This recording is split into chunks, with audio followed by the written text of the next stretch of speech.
Olá, pessoal! Hoje nós vamos começar um novo tópico de estatística descritiva, medidas de posição, também chamada de medidas de tendência central.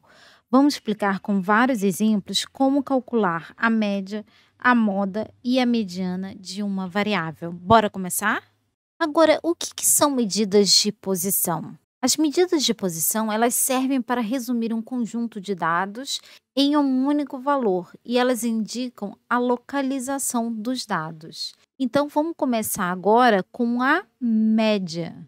A média, a gente já conhece ela bastante, a gente já calculou ao menos uma vez na vida a média de alguma variável, de algum valor, média das notas, média de preços.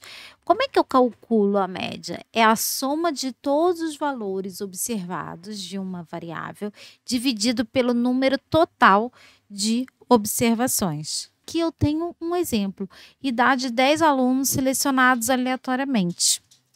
E eu quero calcular a minha média de idade. Como é que eu vou fazer isso? Então, vou pegar o somatório 18 mais 20 mais 18 mais 19 mais 18 mais 19 mais 19 mais 56 mais 20 mais 18. E vou dividir pelo quê? Pelo número total de observações, que é igual a 10. Vamos confirmar? 2, 4, 6, 8, 10. Então, eu vou fazer dividido por 10. Fazendo esse somatório aí, eu vou encontrar 225 dividido por 10, que vai ser igual a 22,5. Então, a idade média desses alunos é 22,5 anos. Como já disse, a média é a medida de posição mais comum e ela é fortemente afetada por valores extremos. Por exemplo, essa idade aqui, 56 anos, é um valor extremo e ele puxou aqui a minha média de idade para cima.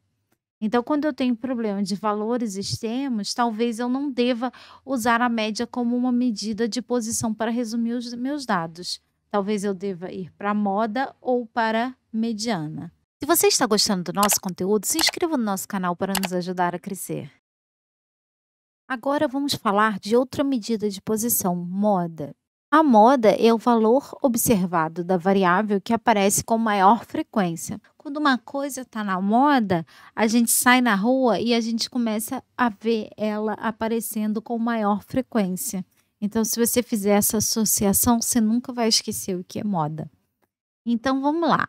Eu tenho aqui, exemplo 1, idade de 10 alunos. E aí, eu quero saber qual o valor da variável que aparece com maior frequência.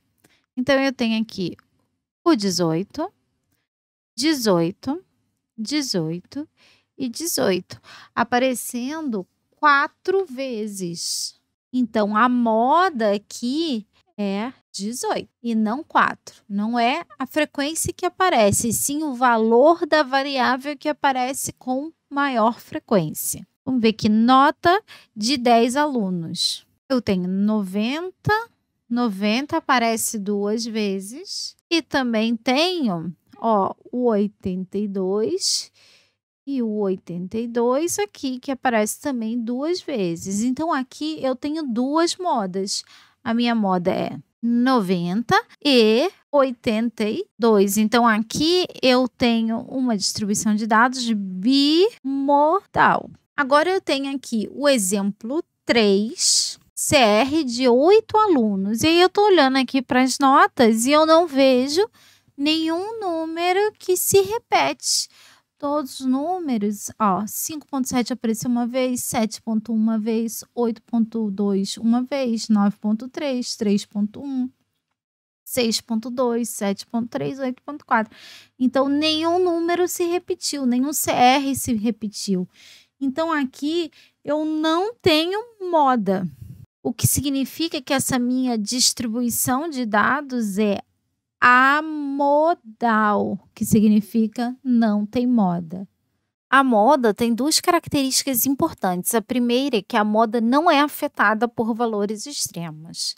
E a segunda é que a moda pode ser calculada para variáveis qualitativas. Na verdade, é a única medida de posição que a gente consegue calcular para variáveis qualitativas. Agora vamos para a última medida de posição, a mediana. A mediana vai ser o valor da variável que divide exatamente a minha amostra ou a minha população ao meio.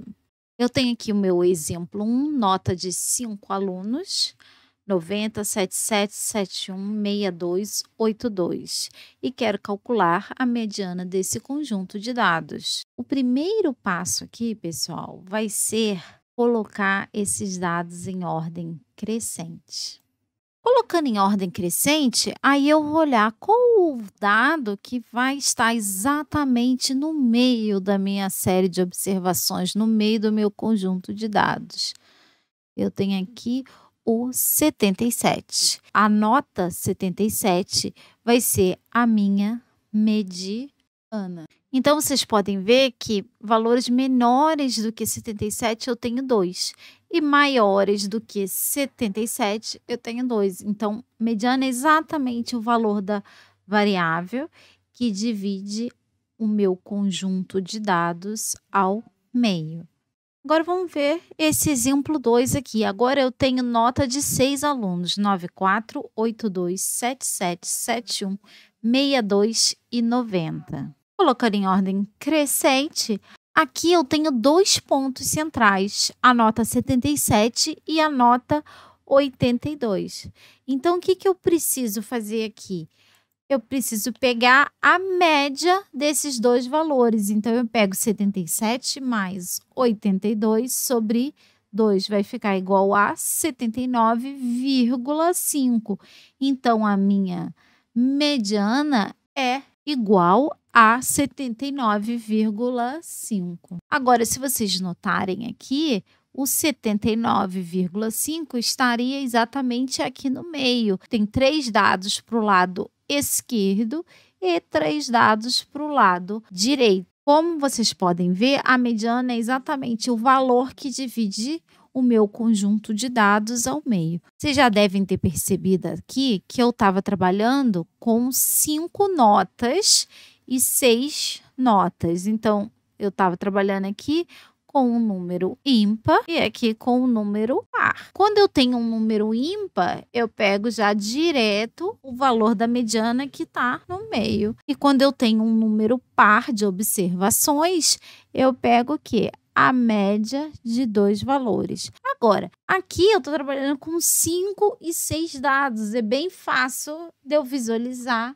qual é o valor central. Agora, e se eu estivesse trabalhando, por exemplo, com 23 dados? Como é que eu ia saber exatamente qual é o ponto central? Se eu estivesse trabalhando com 547 dados, 1.348 dados, como é que eu saberia qual é exatamente o ponto central? Qual é a observação central daquele conjunto de dados?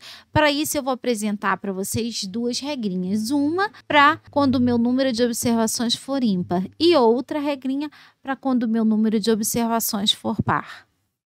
Então, vamos lá para a primeira regra. Se o meu número de observações é ímpar, a mediana é o valor da observação que cai na posição n mais 1 sobre 2. Agora, o que é esse n? Esse n vai ser o meu número de observações, o meu tamanho da amostra, o meu tamanho da população, a quantidade de dados que eu tenho.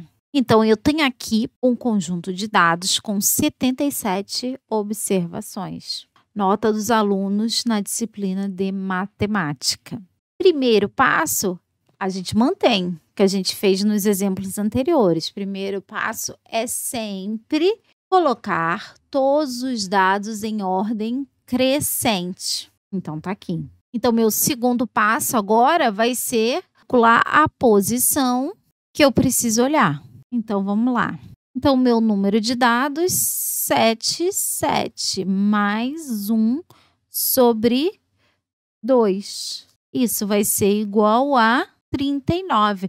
Professora, a mediana é 39? Não, essa aqui é a posição, ó, é a posição em que a mediana vai estar, tá? Então, vamos lá. Eu tenho 1, 2, 3, 4, 5, 6, 7, 8, 9, 10, 11. Na segunda coluna, eu tenho mais 11. Então, até aqui eu vou ter 22 dados. Na terceira coluna, mais 11 dados. Então, vou ter 33 dados. Então, vamos continuar aqui. 33, 34, 35, 36, 37, 38, 39. Então, 47 é o valor observado que está na 39ª posição. Então, a mediana é igual a 47. Agora, se o número de observações for par, aí a mediana é o valor médio das observações que cai na posição n sobre 2 e n sobre 2 mais 1. N continua sendo o meu tamanho da amostra, meu tamanho da população, meu número de observações que eu tenho no meu conjunto de dados. Então, vamos considerar esse conjunto de observações de toneladas de lixo coletadas. Eu tenho 50 observações. Primeiro passo vai ser sempre o quê? Colocar todos os dados em ordem crescente. Então, tá aqui tudo organizado no seu lado direito. E agora eu consigo calcular a mediana. Segundo passo, eu calcular as duas posições que eu preciso olhar os dados. A primeira posição vai ser 50 sobre 2, que vai ser igual a 25. A mediana não é igual a 25. Eu tenho que olhar a 25ª posição. E também tem que olhar o seguinte dado, o dado que cai na 50 sobre 2 mais 1, ou seja, na 26ª posição. Então, como os dados já estão ordenados de maneira crescente, então vamos lá. 1, 2, 3, 4, 5, 6, 7, 8, 9, 10. Então, essa primeira coluna tem 10 dados. Até a segunda, eu vou ter 20 dados. Então, 21, 22, 23, 24, 25. Então, o dado que cai na 25ª posição é o 67. E o dado que cai na 26ª posição é o 68. Agora, eu preciso pegar o quê? O valor médio dessas duas observações. Então, eu vou fazer 67 mais 68 sobre 2. Isso vai ser igual a 67,5. Então, a minha mediana aqui é igual a 67,5 toneladas. Por hoje é só, pessoal. Se vocês gostaram do vídeo, não esqueçam de deixar aquele joinha e de se inscrever no canal. Não esqueçam de ativar o sininho para serem avisados quando novos vídeos forem postados.